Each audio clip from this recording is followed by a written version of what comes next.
Assalamu alaikum wa rahmatullahi wa barakatuhu. Alhamdulillahi wahdahu wassalatu wassalamu ala man la nabiyya ba'dahu Muhammadin rasulillah sallallahu alaihi wasallam al-mab'uth rahmatan lil alamin. Aki gbogbo ẹ̀yin tẹ́ ń wò wá, ojú tẹ́ fi ń wò wá ò ní fọ́, etí tẹ́ fi ń gbọ́ wá kò ní di. Ẹ rí ibi tá ń lọ lónìí.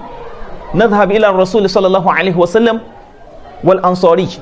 wa ma jara bainahuma. An lọ sọ́dọ̀ Ànábì wa Muhammad sallallahu alaihi wasallam àti ansori kan àti tó ṣẹlẹ̀ láàrin àwọn méjèèjì àti àwọn ẹ̀kọ́ tá fẹ́ mọ̀ kọ́ lára àwọn méjèèjì. Ẹ̀kọ́ pọ̀ nínú nǹkan tá máa mú. Ìwọ tó jẹ́ olówó tó lówó wá kẹ́kọ̀ọ́, ìwọ tó jẹ́ olówó náà tó jẹ́ onímọ̀ràn wá kẹ́kọ̀ọ́, ìwọ tó jẹ́ pé ní ó fẹ́ máa pa ẹja fún ni ó ìfẹ́ kọ́ ni bí wọ́n ti pẹja, ìwọ náà wá kẹ́kọ̀ọ́ láàrin nǹkan tó ṣẹlẹ̀ láàrin Ànábì wa Muhammad sallallahu alaihi wasallam àti ansori yìí. An Anas ibn Malik radiyallahu ta'ala anhu, látọ̀dọ̀ Anas ọmọ Malik kọlọ̀ kó wà yọ́n sí, anna rajulan min al-ansari ata an-nabiyya sallallahu alaihi wasallam yas'aluhu. Ó ní ọkùnrin kan nínú àwọn ansori ata an-nabiyya sallallahu alaihi wasallam, ó wá bá Ànábì wa Muhammad sallallahu alaihi wasallam lọ́jọ́ kan yas'aluhu, ìwọ̀n béèrè lọ́wọ́ Ànábì, ń tọrọ lọ́wọ́ Ànábì. Ó wá bá Ànábì wa Muhammad sallallahu alaihi wasallam gẹ́gẹ́ bí pé ká Ànábì ó ṣàánú òun, pé ká Ànábì ó fún òun ní nǹkan. Ó wá béèrè, ìwọ̀n tọrọ lọ́wọ́ Ànábì wa Muhammad sallallahu alaihi wasallam yatasawwal 'inda rasul sallallahu alaihi wasallam, kí wá Ànábì ṣe fún nígbà tó wá béèrè ọ̀rẹ́ lọ́wọ́ Ànábì wa Muhammad sallallahu alaihi wasallam. Faqala rasul sallallahu alaihi wasallam, Ànábì wa Muhammad sallallahu alaihi wasallam ìwọ̀n sọ fún ansori yìí. Ànábì wa Muhammad sallallahu alaihi wasallam wá ní ama fi baytika shay'un, ó ní wọ́n ansori tó wá bá mi láti wípé ní kí n tọrẹ fún ọ, pé kí n bùn ọ ní nǹkan, ǹjẹ́ kò sí nǹkan kan nínú ilé rẹ ni? Ọkùnrin sì jẹ́wọ́ ara rẹ̀, kò fira rẹ̀ pamọ́, ó sọ bó ti tó àti bó ti mọ̀ fún Ànábì wa Muhammad sallallahu alaihi wasallam. Kí wá lọkùnrin ansori wí, kí ló wí fún Ànábì wa Muhammad sallallahu alaihi wasallam? Faqal bala hilsun nalbasu ba'dahu wa nabsutu ba'dahu. Ó ní wa Ànábì wa Muhammad sallallahu alaihi wasallam, ó ní orí mi bí mo ti tó bí mo ti ma, ó náà ní jẹ́wọ́ fún wa Ànábì sallallahu alaihi wasallam. Ó ní òótọ́ mo ní nǹkan kan, mo ní nǹkan méjì kan tẹ́mi náà lè claim pé asset mi ni tí mo ní ni. Ó ní àkọ́kọ́ nínú tí mo ní, ó ní hilsun, ó ní mo ní aṣọ kan, nalbasu ba'dahu, a máa wọ apá kan rẹ̀, wa nabsutu ba'dahu, a sì máa tẹ apá kan rẹ̀ lẹ̀, a jókòó lé lérí, a wọ apá kan, a tẹ apá kan lẹ̀. Ó ní tèmi náà ní nìyẹn, tèmi náà manage. Ó lẹ́lẹ́kejì nínú tí mo ní wa Ànábì wa Muhammad sallallahu alaihi wasallam, ó ní wa qa'bun nashrabu fihi min al-ma'. Ó ní wa qa'bun, ó ní mo tún ní ihá kan, mo ní ife kan, mo ní kọ́ọ̀pù kan tó jẹ́ wípé ní òun náà là á fi máa mú nǹkan, a máa fi mú mi, tá a máa fẹ́ mu drinks náà a máa fi mú. Ó ní Ànábì wa Muhammad sallallahu alaihi wasallam, ṣé kí n má tàn, ó ní nǹkan méjì tí mo nínú, àìní nǹkan míì máa náà ló fà á tí mo fi wá tọrọ lọ́wọ́ ọ̀rẹ́ Ànábì Muhammad sallallahu alaihi wasallam. Kí wá Ànábì wa Muhammad sallallahu alaihi wasallam kí ló fẹ́ ṣe fún? Ẹ rí ìwọ tó jólówó, ìwọ tó jólọ́lá, téèyàn náà wá bọ̀ tó wá béèrè nǹkan lọ́wọ́ rẹ̀, tó wá ìtọrẹ àánú wá sọ́dọ̀ rẹ̀, ìwọ náà kẹ́kọ̀ọ́ látara tí Ànábì wa Muhammad sallallahu alaihi wasallam tó fi bá ansori yìí ní tó fi bá lò, ìwọ náà wá kẹ́kọ̀ọ́ látara rẹ̀. Nígbà tó wá lọ bá Ànábì wa Muhammad sallallahu alaihi wasallam pẹ̀lú nǹkan tá a sọ yìí, Ànábì wa Muhammad sallallahu alaihi wasallam wá sọ pé fa'tini bihima. Ànábì ní nǹkan méjèèjì tó lọ níhun, tó lọ ní nǹkan méjì bẹ́ẹ̀ lọ, ó ní lọ bá nǹkan méjèèjì wá lọ kó wá. Fa'atahu bihima, ay fa'ata nabiyya sallallahu alaihi wasallam bihima, ó wá lọ lè mú nǹkan méjèèjì náà wá, ó wá kó bá Ànábì wa Muhammad sallallahu alaihi wasallam pé Ànábì ó ní méjèèjì náà ní. Nígbà tó sì kó déwájú Ànábì wa Muhammad sallallahu alaihi wasallam, tá Ànábì rí méjèèjì, faqala rasulu sallallahu alaihi wasallam, Ànábì wa Muhammad sallallahu alaihi wasallam ó wá sọ láàrin àwọn tó wà pẹ̀lú rẹ̀ lọ́jọ́ náà, àwọn tán jọ wà ní orí ìjòkó. Ànábì wa Muhammad sallallahu alaihi wasallam ó wá ní man yashtari hadhain, ó ní ẹ̀yin tẹ́ wà lórí ìjòkó yìí, ta ni ó ra nǹkan méjì tọkùnrin kó wá? Ànábì wa Muhammad sallallahu alaihi wasallam ó ní ta ni ó ra? Faqala rajulun, ọkùnrin kan nínú àwọn tí wọ́n wá jókòó lẹ̀ ó wá dìde, ó sọ̀rọ̀, ó ní wa Ànábì wa Muhammad sallallahu alaihi wasallam ana akhudhuhuma bidirhamin. Ó ní wa Ànábì Muhammad sallallahu alaihi wasallam, ó ní sọ̀rí nǹkan méjèèjì tó kó wáyé, ó lé mi mo lè rà pẹ̀lú dirhamu kan, jẹ́ kí n san dirhamu kan kí n fi rà lọ́wọ́ rẹ̀ ìwà Ànábì wa Muhammad sallallahu alaihi wasallam. Ànábì wa Muhammad sallallahu alaihi wasallam kò ta ọ̀rọ̀ rẹ̀ dànù, ṣùgbọ́n tá Ànábì Muhammad sallallahu alaihi wasallam tí ó tún sọ ni wípé ní ó ní man yazidu ala dirhamin marratayn aw thalathan. Ànábì wa Muhammad sallallahu alaihi wasallam ó ní ọkùnrin ti sọ tiẹ̀, ó ní ṣùgbọ́n ǹjẹ́ ààrẹ tó tún lè fi owó lé nǹkan asẹ́ẹ̀tì ọkùnrin tó kó wáyé méjèèjì sáré tó lè fowó lé dírámù kan tọkùnrin ìdákọ tí ó tún wá jẹ́ kí tí ò lé anábì ó sọ̀rọ̀ ilé méjì rìwáyà kan gbé wá pé ó sọ lẹ́ẹ̀mẹ́ta pé ó sọ bẹ́ẹ̀ faqala rajulun ọkùnrin kan nínú àwọn tí wọ́n wá pẹ̀lú ànábì Muhammad sallallahu alaihi wasallam ó wá sọ fún ànábì wa Muhammad sallallahu alaihi wasallam lọ́jọ́ náà pé ana akhudhuhuma bidirhami ó ní ìwà ànábì tọ̀ ó dá sẹ́ngbà tó ní káfíkún èmi o látọ̀dọ̀ tèmi èmi ò ra nǹkan tí ọkùnrin kó wá èmi ò ra pẹ̀lú dirhamu méjì ó ní nífìrà ìwà ànábì Muhammad sallallahu alaihi wasallam ẹ mọ̀ ohun tí ànábì wa Muhammad sallallahu alaihi wasallam tó tún ṣe láàrin yẹn ó tún jẹ́ ká mọ̀ wípé ní bí iná kan ò bá wọ̀ níbì kan ó tún lè sọ wípé ní kéèyàn ó tún fi owó lé auction yẹn ó play láàrin wọn ìgbàtà ànábì wa Muhammad sallallahu alaihi wasallam tó wá ṣe bẹ́ẹ̀ tọkùnrin yẹn wá sọ wípé ní òun ó rà pẹ̀lú dirhamu méjì ẹ máa wọ́n tà ànábì wa Muhammad sallallahu alaihi wasallam tí ń lò ẹ wọ̀nà tó gbà tó fẹ́ tún ayé èèyàn ṣe ìwọ náà máa kẹ́kọ̀ọ́ sọ wà pẹ̀lú mi jókòó dáadáa kọ́ máa kẹ́kọ̀ọ́ ìntọ́ wọn wò ìwọ náà like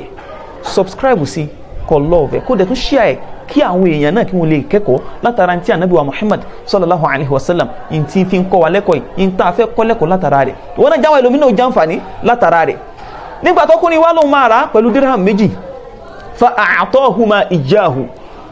wa akhadha dirhamayn wa a'tahuma al-ansariyya ànábì wa Muhammad sallallahu alaihi wasallam ó wá fún ọkùnrin ó fún ní hilisu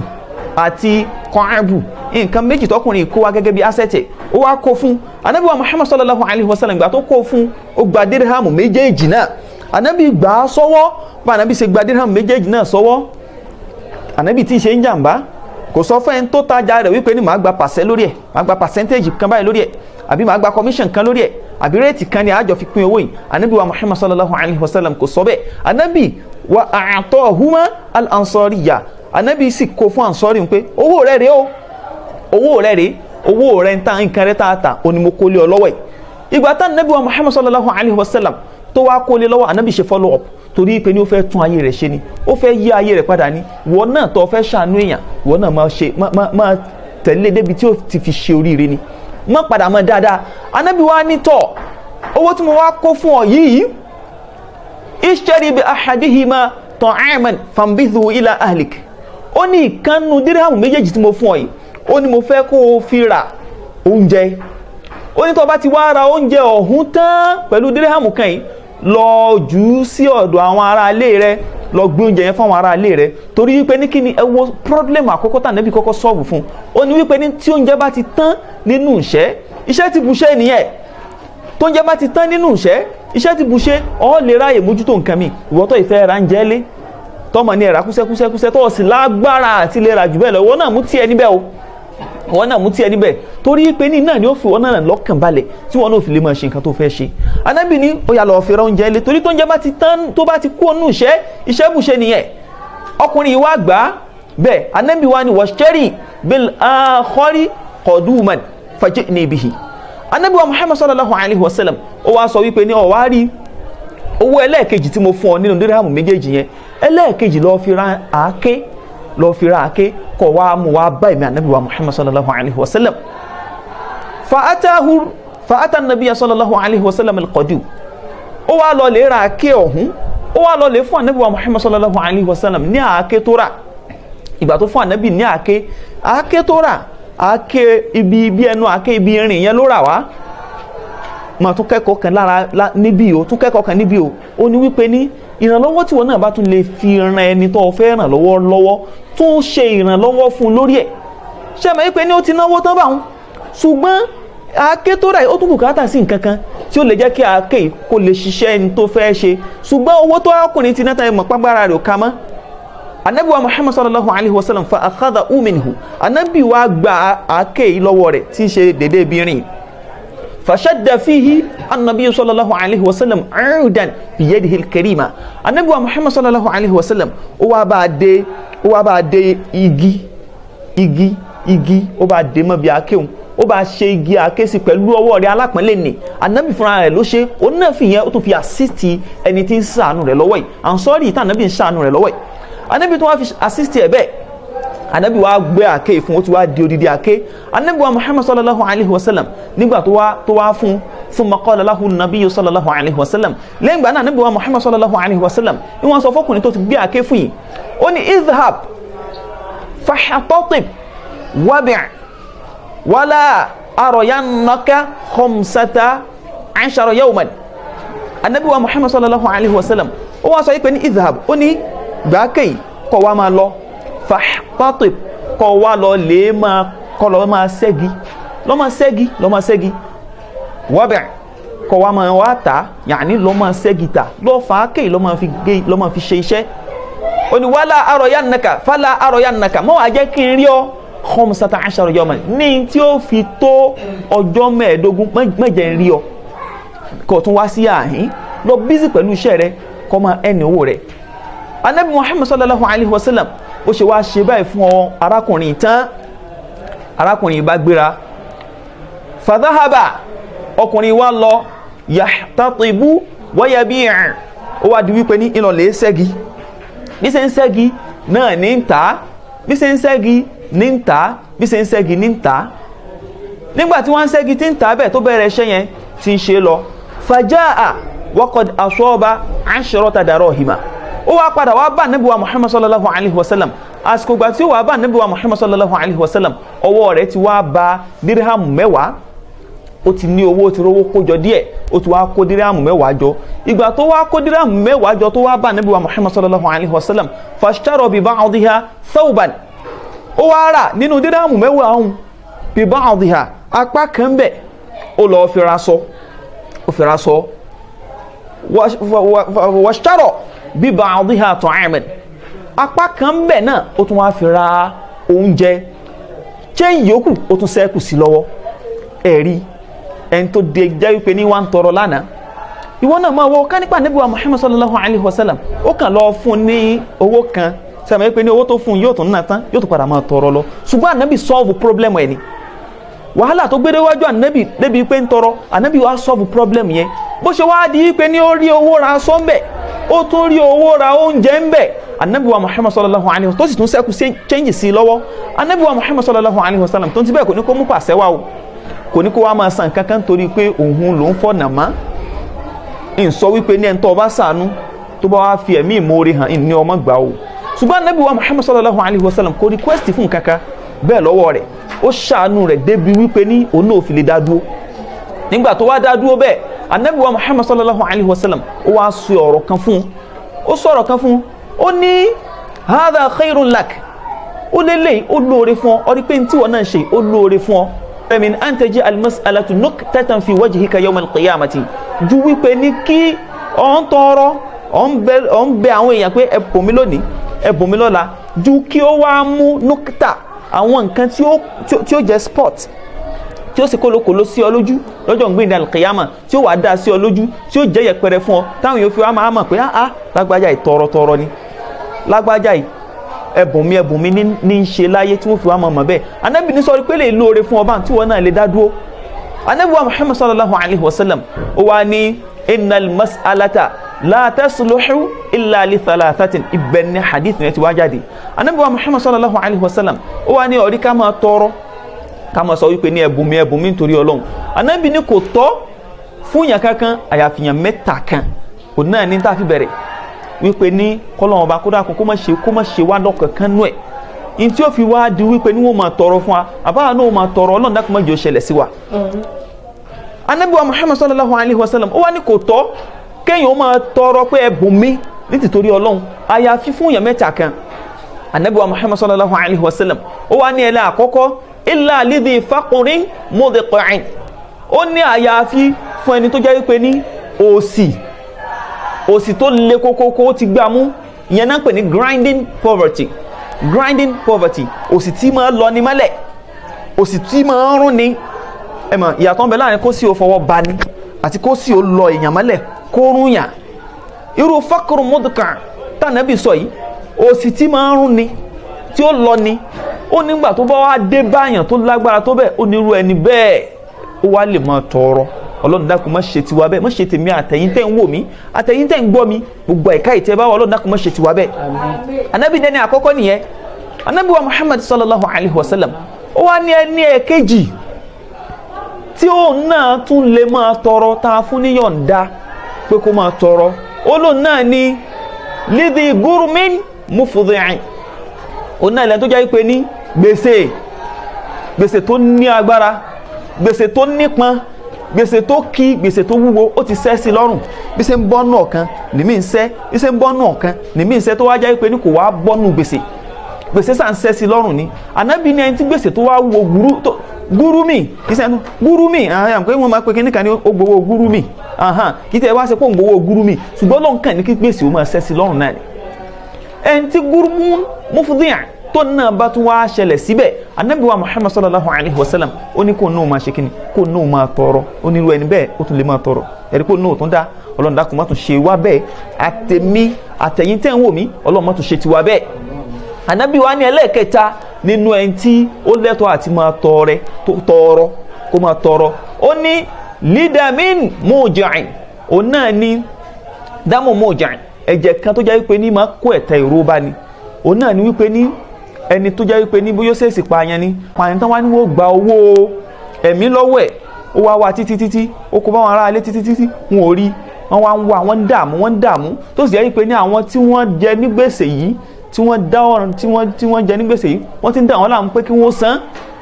kó má bàa fi líìdì sí nǹkan míì fún ẹni tó dáràn yìí.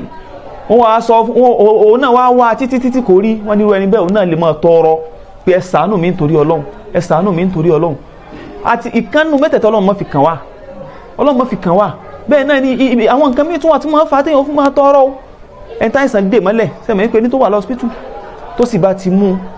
tó ti jẹ gbèsè tán ti ná ogun tán ní tán náà ogun dúkìá tán, sẹ́mi pé òsì náà ni ó tún padà sí kíni, ni ó tún padà líìdì sí táwọn náà máa tọrọ. Ọlọ́run dákun gbogbo ọ̀ràn tí ó fà á téèyàn fi máa tọrọ pé ẹ bùn mí nítorí Ọlọ́run, àbí tí wọ́n fi máa bá wa gba ọrẹ pé ẹ ṣàánú rẹ̀ lágbájá ó wà ní kúbẹ̀. Ọlọ́run dákun àtẹ̀mí àtẹ̀yìn, Ọlọ́run dákun mẹ́jọ ó kàn wá. ẹ wá wo Ànábì wa Muhammad sallallahu alayhi wa sallam, ẹ wo ọ̀nà tó gbà sọ́ọ̀fù pọ́blẹ́mù arákùnrin. gbogbo wọn tó jáde pé ní ó máa pa ẹja fún ni ní ọ̀kọ́ ni bá ti pa ẹja, ìwọ náà wò ó kẹ́kọ̀ọ́ látara rẹ̀. wà Ànábì wa Muhammad sallallahu alayhi wa sallam, ẹ rí i pé ká ní kó fún ọkùnrin ilẹ̀jà jẹ ni, ọkùnrin yóò tún padà wá nígbà míì, yóò tún padà wá máa tọrọ náà ni. kódà yóò tún lọ bò míì tí ò bá tún lè déwájú Ànábì mọ́, yóò tún lọ máa gba ọrẹ ń bò míì, ṣùgbọ́n Ànábì pọ́blẹ́mù ẹ̀ ló solve. so ìwọ náà má dúró wípé ní ọkàn fẹ́ máa bọ̀ àwọn èèyàn lówó kéékèèké lásán, wá problem wọn, reach the depth of their problem. kí ni problem wọn, wá bọ́ ṣe find the solution sí, táwọn náà fi lè máa gbé ayé ìgbádùn tí wọ́n lè dá dúró. má ya olówó tó jẹ́ pé ní kò fẹ́ kẹ́lòmí ò ní, má ya igi tí ò ní gbà kí igi mi ò dàgbà lábẹ́ rẹ̀, má ya èèyàn tó jẹ́ pé ní kò ní fẹ́ káwọn èèyàn kí wọ́n tó àbí kí wọ́n jù lọ. tó o bá ṣàánú fún èèyàn lónìí, ẹlòmíì náà padà ṣàánú tiẹ̀ náà. ẹlòmíì tó sì jẹ́ pé ní ìmọ̀ràn lọ ní má fi ṣe ahun fẹ́lòmíì, ṣàánú ẹlòmíì, jẹ́ kí gbogbo owó dìde. tí gbogbo wa bá dìde tá à ń rọ́wọ́ tìbẹ̀nu, kò lè ní ẹnì kankan lára. àbí àbẹ́là tó níná lórí, tí àwọn ẹlòmíì tí wọ́n wá tan iná látara rẹ̀, so ó túmọ̀ sí pé ní kábẹ́là yẹn ó kú, kò ní kú. àwọn àbẹ́là míì àwọn náà sì padà rí ìmọ́lẹ̀, ó fọ́n ìmọ́lẹ̀ káàkiri nìyẹn. ìyẹn náà ló yẹ kí àwa náà ṣe. ẹ bá Ànábì Muhammad sallallahu alayhi wa sallam, ẹ bó ṣe ṣe pẹ̀lú Ansari yìí, ẹ wọ ẹ̀kọ́ tá a rí kọ́ tó pọ̀, ẹ̀kọ́ pọ̀ ń bẹ. ṣùgbọ́n torí wípé ní kí fídíò wa kó má gùn jù, òun náà ni àfihàn àádádúró ń bì. torí wípé ní ká má wá gbàgbé, ẹ jẹ́ ká tẹ subscribe, ẹ jẹ́ ká share, ká love, káwọn ẹlòmíì náà kí wọ́n lè jàǹfààní ohun táwọn jàǹfààní. òun ló wá fà á tẹ́mi fi wá kọ orin kan lórí ẹ̀. ọdún tí mo ka hadithu náà, ìyẹn ló fa tí mo fi kọ orin kan jáde lórí ẹ̀, pé Ọlọ́run ọba mo wá fi ṣàdúrà ní pé k'Ọlọ́run ọba kó dákun gbogbo ìran mẹ́tẹ̀ẹ̀ta tá Ànábì wa Muhammad sallallahu alayhi wa sallam tó kà kalẹ̀ k'Ọlọ́run má fi kan ṣe wá ń bẹ̀. ó ní mo fi wá sọ pé faqirun mudki' gurumun mufudhi' wadamun muji'an fadfa'.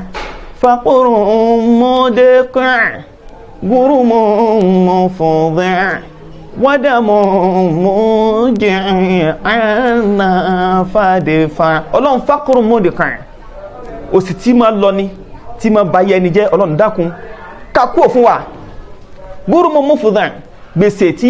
tí sọ ní dẹ́dún arìnlẹ̀, Ọlọ́run dákun wá yọ kúrò lọ́rùn ẹnì kọ̀ọ̀kan wa. má jẹ́ a máa lówó lọ́rùn, jẹ́ a máa lówó lọ́wọ́ ni, ká máa ní owó tó pọ̀ lọ́wọ́ tí ó jẹ́ halal, Ọlọ́run ni ó máa ṣe fún wa. má jẹ́ a máa ní lọ́rùn o, wádà mú mú jàn gbogbo ohun tí ó tún wá fà tá fi wá máa wá ní ẹ dákun ẹ má jẹ́ arọ́ràn, ṣàánú wa nítorí Ọlọ́run ẹ̀yà máa tọrọ gbogbo ọ̀ràn tó lè fà á bẹ́ẹ̀ Ọlọ́run dákun anna fadfa'hu anna Ọlọ́run dákun bá wa tì í dànù fún wa gbogbo mẹ́tẹ̀ẹ̀ta Ọlọ́run dákun má jẹ́ ó tọ́ sí mi má jẹ́ ó tọ́ sí gbogbo ẹ̀yin tán wò mí má jẹ́ ó tọ́ sí gbogbo ará ilé wa gbogbo ẹbí wa Ọlọ́run dákun wá ṣàánú fún wa mo rò pé a ti kẹ́kọ̀ọ́ látara Ànábì wa Muhammad sallallahu alayhi wa sallam bayna rasul sallallahu alayhi wa sallam wal ansari àti ansari ẹ wo ẹ̀kọ́ tá Ànábì fi bá lò ẹ wo àwọn economics tó tún jáde látara bẹ́ẹ̀ kọ́lọ́wọ́ bá kó dákun gbogbo àṣàlékún kẹ́ àti gẹ́rẹ́ fún Ànábì wa Muhammad sallallahu alayhi wa sallam mo wá ń sọ fún wa pé gbogbo wa náà ẹ jẹ́ ká jọ Ànábì wa Muhammad sallallahu alayhi wa sallam wassalamu alaykum wa rahmatullahi wa barakatuhu.